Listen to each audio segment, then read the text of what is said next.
Army attack করছে।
আমরা আসলে একটা প্ল্যান করছিলাম স্যার, আর সেই প্ল্যান অনুযায়ী আমরা ভাবছিলাম যে আপনারা কোনোভাবেই 3 ঘন্টার আগে বাই রোডে পৌঁছাতে পারবেন না, আর সেই টাইমের মধ্যে ওসমান মালটা রিসিভ করে ফেলবে।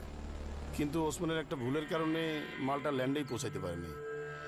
এরপর আপনারা তো তার আগে স্যার স্কুলের পিছন দিক দিয়ে পাহাড়ের সাইড দিয়ে এসে অ্যাটাক করলেন স্যার, আর আমরা ধরা পড়ে গেলাম। কি আর করবার রতন, তোমার কপালটাই আজকে খারাপ। আমি তো তোমাকে আগেও বলেছি, এই 5 লাখ টাকার গল্প তুমি আমাকে খাওয়াতে পারবে না। তোমার 4 কোটি টাকার মাল কোথার থেকে আসছে? আসল কাহিনীটা কি? আসল গল্পটা বলো। আর কোনো গল্প নাই স্যার, আমার ক্ষমা করে দেন স্যার। রতন, তুমি কি সারা জীবন জেলে পচে মরতে চাও? নিজের পরিবারের কথা ভাবো রতন, ভেবে বলো।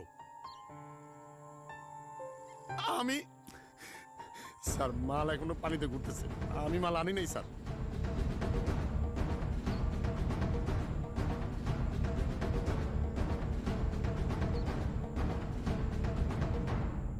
আসসালামু আলাইকুম স্যার। ইয়েস তুর্য।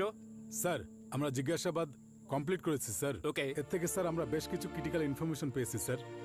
ওরা এখানে স্কুলে যে কাজটা করছিল স্যার, এটা বেসিক্যালি ওদের ডাইভার্শনালের এফোর্ট স্যার। স্যার, ওদের মেন অপারেশনই হচ্ছে বে অফ বেঙ্গল কোস্ট থেকে 5 নটিক্যাল মাইল বাইরে। ওকে। এই ইনফরমেশনের সাথে আমরা জানতে পেরেছি ইললিগাল ট্রাফিকিং এর মাধ্যমে